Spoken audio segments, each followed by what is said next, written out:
حميد مجيد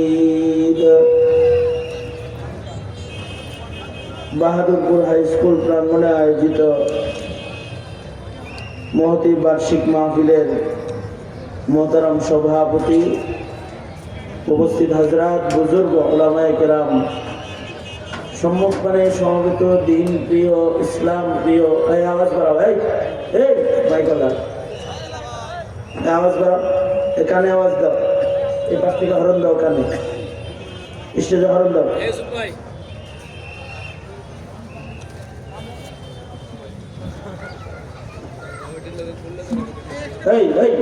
এগুলো আজকে হরণ দিয়ে একটা ওই পাশ থেকে কানে এদিকে হরণ দেবে।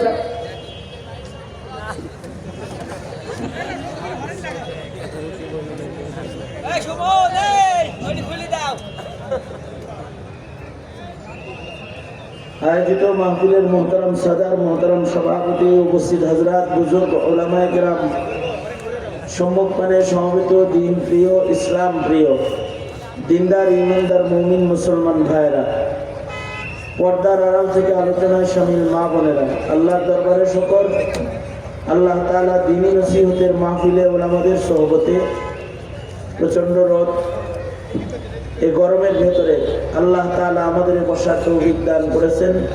কালিমাতুশ শুকর, আলহামদুলিল্লাহ। ইন্তজামে যারা আছে তাদের ধারণা ছিল আল্লাহ তাআলা কুয়াশা দান করছে, কুয়াশা যেহেতু অনেক বেশি, সামিয়ানা আর লাগবে না, কিন্তু কুয়াশা তো আল্লাহ তাআলা কমায় দিছেন। মাশাআল্লাহ, রৌদ্র উঠেছে, প্রচন্ড গরম। এই গরমের ভেতরেও আপনারা যারা বসেছেন, আল্লাহ তাআলা আপনাদের বৈঠককে কবুল করুন। এই গরম বরদাস্ত করা, এটা কার জন্য? জোরে বলেন, আওয়াজ করে বলেন, কার জন্য? আল্লাহর জন্য। আল্লাহর জন্য গরম বরদাস্ত করা হলো। এইটা যদি কবুল হয় আল্লাহ পাকের কাছে, তাহলে আল্লাহ তাআলা হতে পারে এর উসিলায় আল্লাহ তাআলা জাহান্নামের গরমির থেকে হিফাজত করবেন। ফ্যান এখন দূরে সরাইব, আগে আমরা ছিল না তোমার, কাপড় দেওয়া এলে না কেন? এটা দূরে দিলে পরে বসে থাকতে পারবে?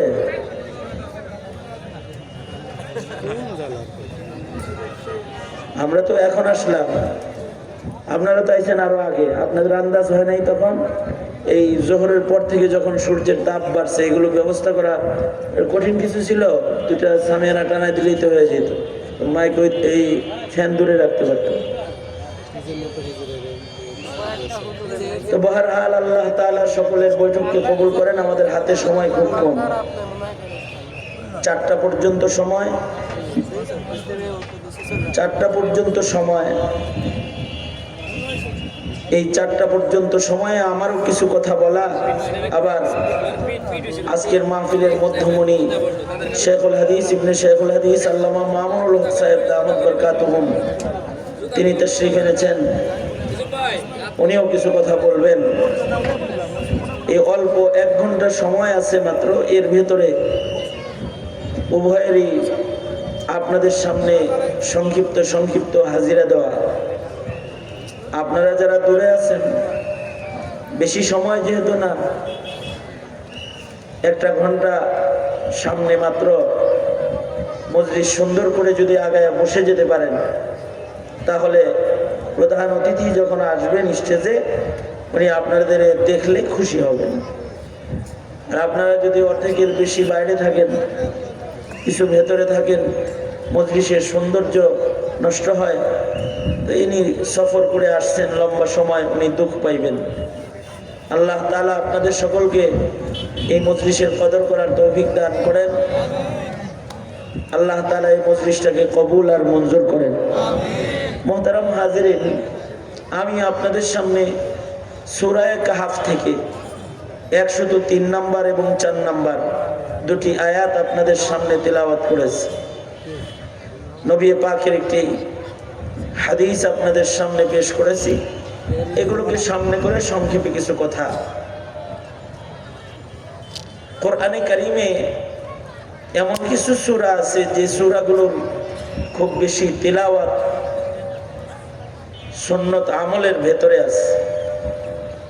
তার ভেতরে সূরা ইয়াসিন প্রতিদিন সকালবেলায় তেলাওয়াত, সূরাতুল ওয়াকিআ প্রতিদিন সন্ধ্যাবেলায় সূরা ওয়াকিআর তেলাওয়াত, মাগরিবের পরে রাতের বেলায় ঘুমের আগে সূরা মুলুকের তেলাওয়াত,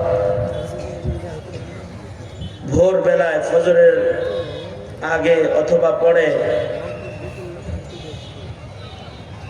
শেষ রাত্রিতে পড়তে পারলে বেশি ভালো সূরা রহমানের তেলাওয়াত, এবং ইয়াউমুল জুমআতে সূরাতুল কাহফের তেলাওয়াত।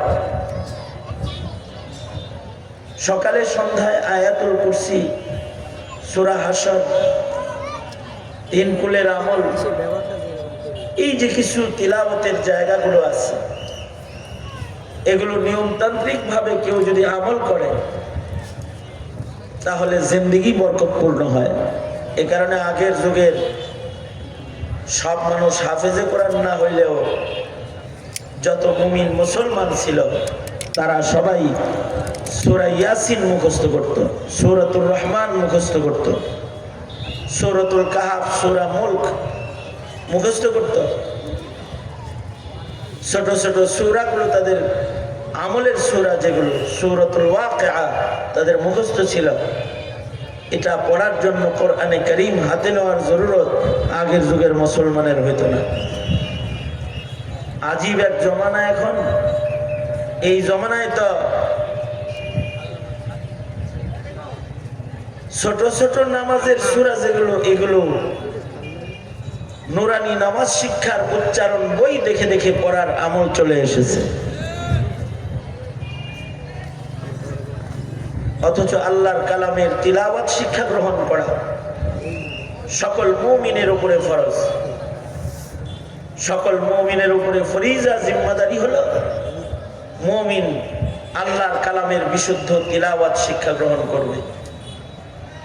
আল্লাহর কালামের বিশুদ্ধ তিলাওয়াতকারী যারা, তাদেরকে আশা করা যায় আল্লাহ তাআলা কোরআনে কারীমের বিশুদ্ধ তিলাওয়াতের বরকতে ফিতনা ফাসাদ থেকে হেফাজতে রাখবে। আপনারা দেখেন খেয়াল করে, যত ফিতনা আছে এরা কেউ কোরআন শরীফ পড়তে পারে না। যত ফিতনা আছে, ফিতনার নাম আমি বলতে চাই না, যত ফিতনা আছে এগুলো দেখবেন কোরআন মজিদ বিশুদ্ধ করে পড়তে পারে না। বিদআতি, মুশরিকি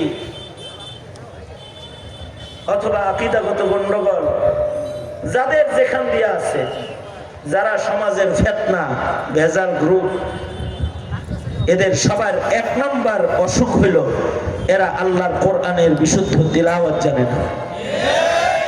এটা তাদের এক নম্বর দোষ। কারণ হলো বিশুদ্ধ কোরআনে কারীমের তিলাওয়াত যারা শিখবে, শুধুই মাত্র বিশুদ্ধ কোরআনে কারীমের তিলাওয়াত করনে ওয়ালাদেরকে আল্লাহ তাআলা সকল প্রকারের ফিতনা থেকে হেফাজত করবে। আপনারা খেয়াল করে দেখেন, ফিতনার পরিচালক আছে না, যারা ফিতনা পরিচালক, আহলে কোরআন ফিতনা, আহলে হাদিস ফিতনা, বেদাতি ফিতনা, এই সকল ফিতনাগুলোর পরিচালক মণ্ডলী যারা, এদের বয়ানের খুতবা শুনলে আপনার মাথা গরম হয়ে যাবে। আর এদের আয়াত শুনলে